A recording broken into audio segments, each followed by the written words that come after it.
You're watching PowerNation.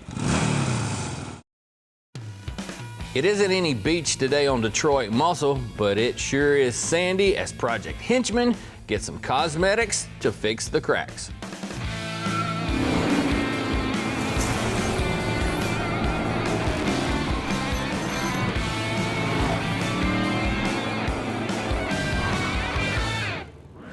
People tend to modify their vehicles for a variety of reasons. Some of us enjoy just taking these old muscle cars and cruising them down this road, while others prefer to raise a little cane out on the streets. There's one tradition that stands tall amongst all the different ways, and that is building a car to do one thing and do it well, and that's go fast in a straight line. Muscle car, a group of two-door American manufactured vehicles that are produced for the thrill of hitting the gas, shredding the tires with their high-performance engines, all with the purpose of stimulating the driver, passenger, and anyone close by with a pulse. In '69, you had serious choices to make if you were in the market for power. A big block Charger was it if you're a Mopar fan. Being lucky enough to have a 440 or the infamous Hemi living under the hood of what you were driving meant one thing: performance was your middle name. If you bleed blue, a fastback Mustang would more than likely be the ride sitting in your driveway. When it comes to the engine, you had options, anywhere from ripping small blocks to powerhouse big blocks. Let's say you wanted a GM, but not a Chevy. If you craved something that was strong, powerful, and bold, a Pontiac GTO Judge is all that and then some. That's what drove us to what we wanted to build. At first glance, it's obvious. It means business. So let me describe to you what our vision is. We want to go black, and I mean all black. With mile deep paint, the trim, it's going black as well. Not paint though, black chrome. We want to take what Pontiac started with and give it a bad attitude. It's not a Judge. You can call this one the Henchman. Well, we've been making some good progress with our Pontiac, the chassis, drivetrain. It's pretty much taken care of. Now it's time to jump onto the body. Now, I really enjoy doing some paint work, but I'm not a fan of all the labor it takes to make a really nice paint job. Now, one of the pieces that I've been dreading is this front bumper piece. It has what's referred to as the Endura nose. And if you guys know what I'm talking about, well, this thing isn't a piece of steel. Well, not exactly. It's actually kind of like a rubber molded piece that is wrapped around a piece of steel. These things are notorious for having issues, like this big crack. Plus, this one's had some paint work done. You can tell because it's shiny up top and rather dry on the bottom. Plus, there's a few nicks and gouges here on the beak, which makes sense with it being on the leading edge of the car. So to set ourselves up for success, that means we're gonna have to make a lot of dust. I need to sand or remove all the paint off of this thing. And that means we're gonna have to spend some quality time with a DA. Now, to get the job done in this situation, we're going to be using just the standard old sandpaper method. Some folks have been known to sandblast those rubber bumpers, and that can be done, but you have to make sure to babysit it, because if you get too aggressive with that media, well, you'll end up damaging the material, that rubber, in a way. And I've seen them almost come out fuzzy because the sandblaster was just too aggressive. Now, before you throw this thing into cruise control mode, there's a few things that you need to look at. And what I'm referring to is the piece that you're going to be sanding. This nose cone has several different body lines on it. We've got two that run on the top, two on the bottom. Both of those are on each side. Plus, there's the fender line that goes all the way up and down it. If you were to take this sander and run across those, well, what you will do is reshape that. You will lose that definition. We want to retain this original look, so we got to make sure when we're running this thing, we don't do more damage than good. Where you decide to start is kind of irrelevant, because all of this material has to come off the bumper.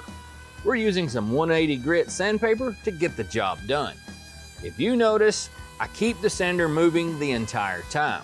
I'm not putting too much pressure on it, basically just holding it to the surface. That allows the paper to cut more efficiently and last longer. Well, we have our bumper cover pretty much all stripped down to just the bare rubber. Now, after a little bit of closer inspection, this thing's a lot rougher than what we were anticipating.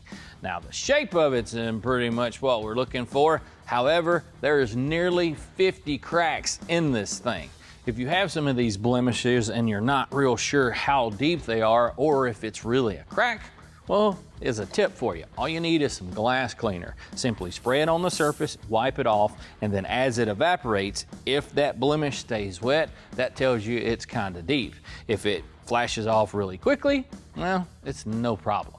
To repair these, we're going to have to V it out. That gives us a place to put the bonding agent. What we're going to use is a 2-part epoxy, and that will basically make the repair. We'll have to use some 36 grit to get in there to give us that little trough, if you will. And we're going to have to do that a bunch of times.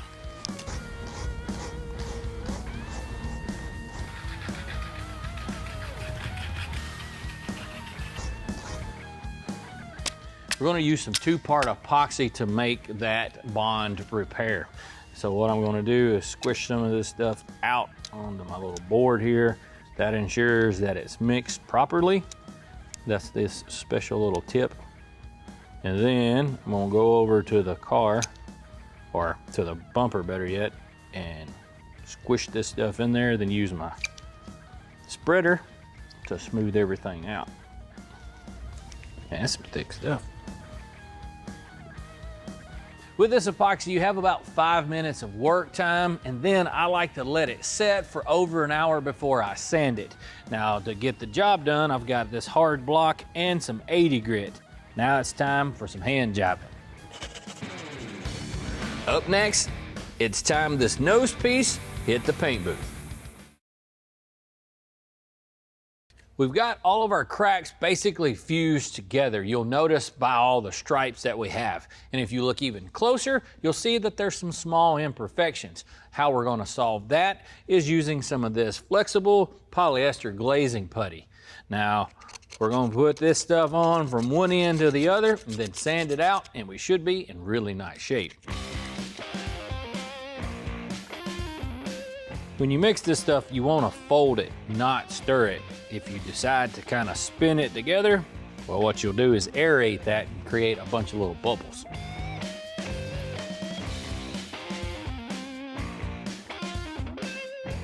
Now, we're not really piling this on here. It's nice little skim coat.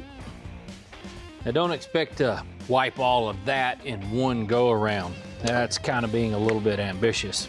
And if you mix that much up, well, really and truly, you won't ever be able to get across there before that stuff hardens up, and you'll just throw a bunch of stuff away. You gotta go. Can't stop that chemical reaction.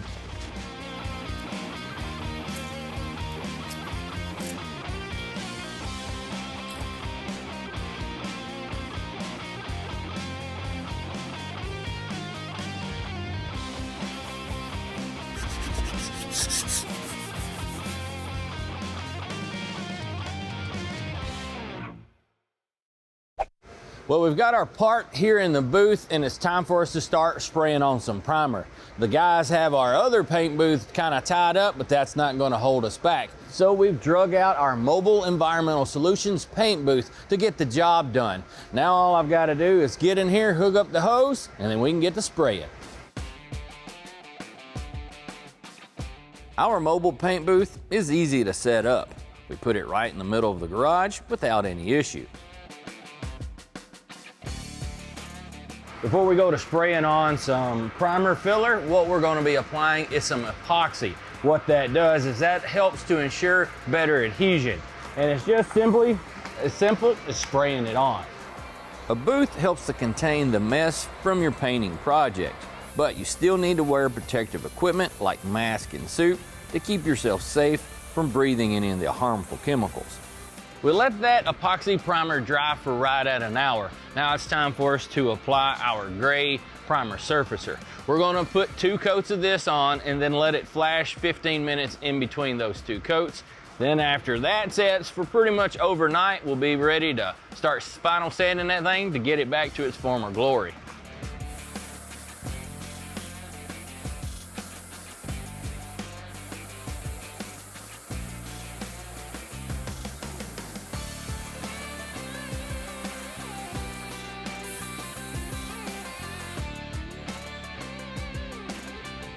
Breaking it down is just as easy as setting it up. And you can see no mess.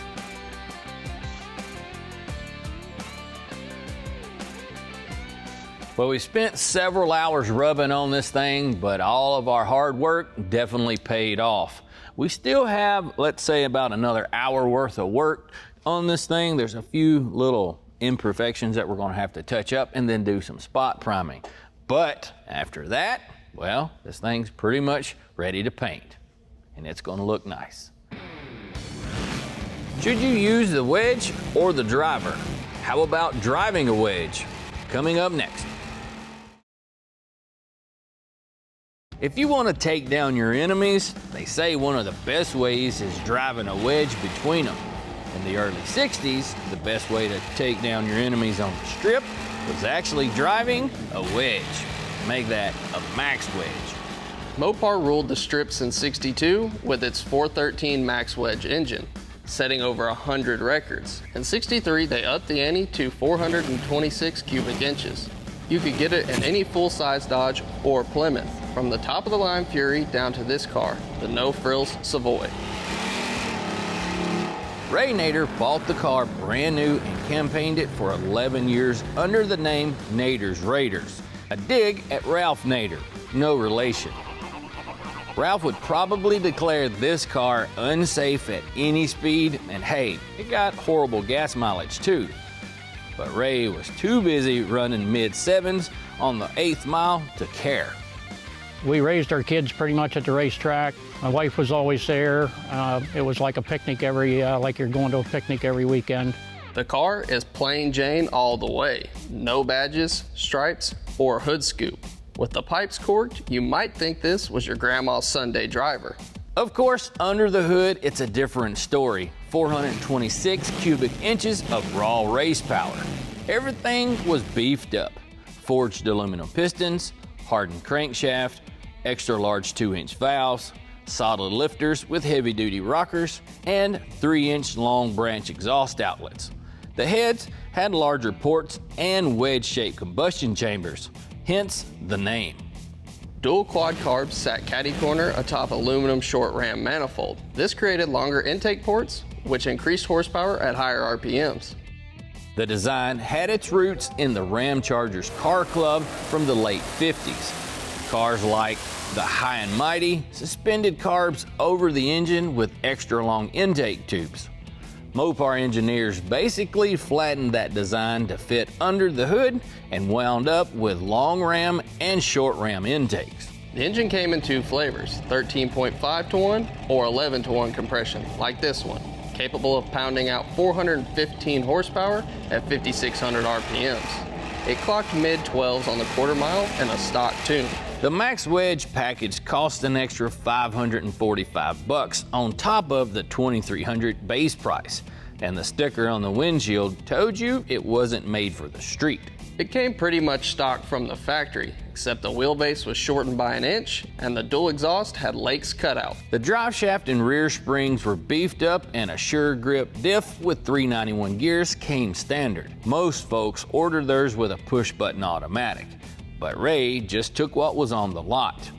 His is one of the few that has the 3-speed heavy-duty floor shift.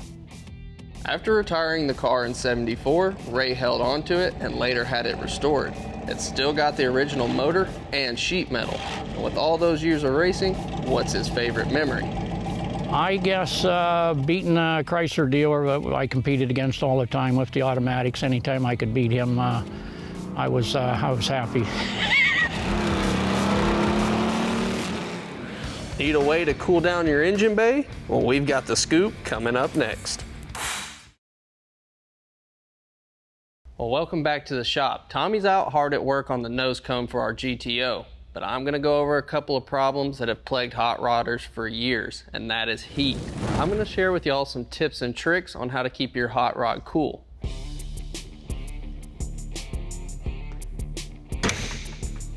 Overheating is a problem that has plagued hot rodders for years. So I've taken the liberty of drawing up this little classroom, if you say, to go over some of the tips and tricks for cooling and what causes problems with the overheating.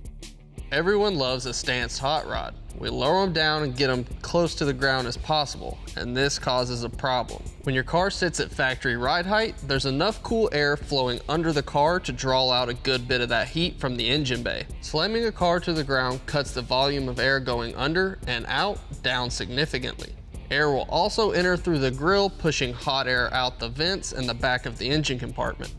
But a lot of times with the amount of power and heat we're adding, that's just not enough. And especially some vehicles like our Mustang, the front of the grill has got very small openings because the car made maybe 200 horsepower from the factory. Now we're making 600, and there is not enough good cool air flowing through the front to expel all that heat out of the back.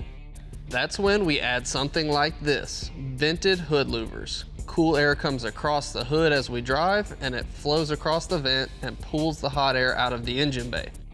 A vital part of the cooling system is actually going to be the radiator and the fans. Now, when it comes to a radiator, you're all about square inches. So if you got a radiator, say this big, you got a whole lot more cooling surface. A lot of cars from the 30s and 40s that get turned into hot rods didn't have room for a big radiator. So they ended up with a small one like this. And as you can see, there's not a whole lot of room for cooling air to come through it. Now a radiator is only as good as the fan that's driving or pulling the air through it. Now your older cars are going to use a mechanical fan that is driven by the serpentine belt, which accounts for some parasitic loss, and us hot rod guys, we're trying to keep all the horsepower we can in our cars. A lot of people are switching to electric fans, of which there are two types, pullers and pushers. Pushers will push cool air through the front of the radiator, but you'll lose a little bit of the surface area to the fan blocking it. Puller fans draw air through the radiator and push it out. But all that heat, either way, is being pushed into your engine bay and adding to the heat that's already there. And that's where we're gonna come in to our hood vents. I got these hood extractors from Summit Racing, and I've got them laid out pretty much where I want them to be, but it's important that they're square and evenly spaced on the hood. I will show you a few tips and tricks I like to use to make sure that that's so. I've already got my center line laid out on the hood in the front and in the rear, but I want to take this line all the way through, so I'm just going to use this piece of thin painter's tape and carry it all the way through the hood.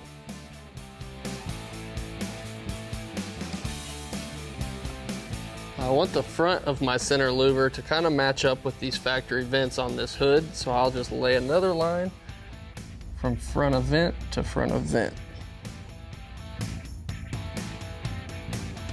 This kit comes with a kind of a cardboard paper template that has all your inside lines already cut out, and you mark those with your marker. Do not, I repeat, do not cut the outside lines or you will end up with your louver falling all the way through.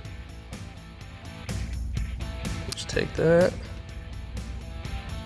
I'll begin marking out the cut line.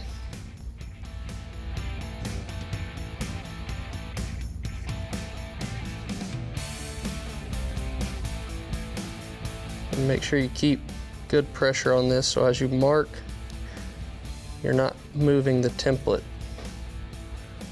So then you have to start all over.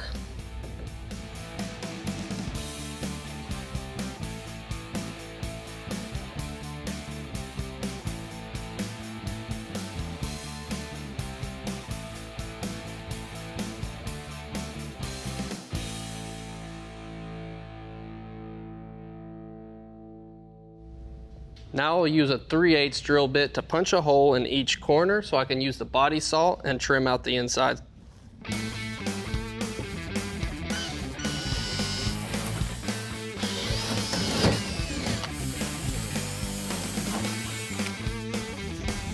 Well, I'll set my two side louvers out so that the vibration of this saw doesn't make them hit the floor. And when you're cutting this out, you want to really take your time and make sure you can stick to as close to the line as you can so you get a better fitment.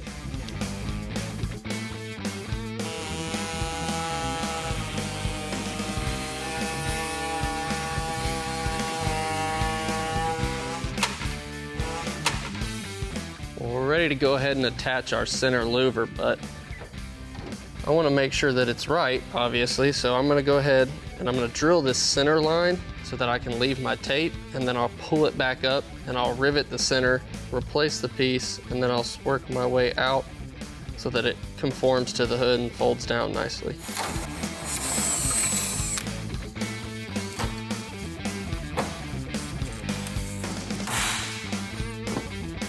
Well, I'm ready to put the outside louvers on, but I've got one more trick for you. Since I've already got this slanted line from the center piece, I want to match up the outside with it. So I'll just take this same tape, match it up to the line here. Now I'll pin it right at the slant. Make sure it stays straight. Pin it again. And the good thing is this tape stretches pretty good, so it'll let me work it down without popping back up. I got the hood finished up, and I hope this helps you beat the heat in your hot rod. I imagine Tommy's getting the dust out from behind his ears, and I think I'm gonna go do the same. As always, thanks for watching Detroit Muscle.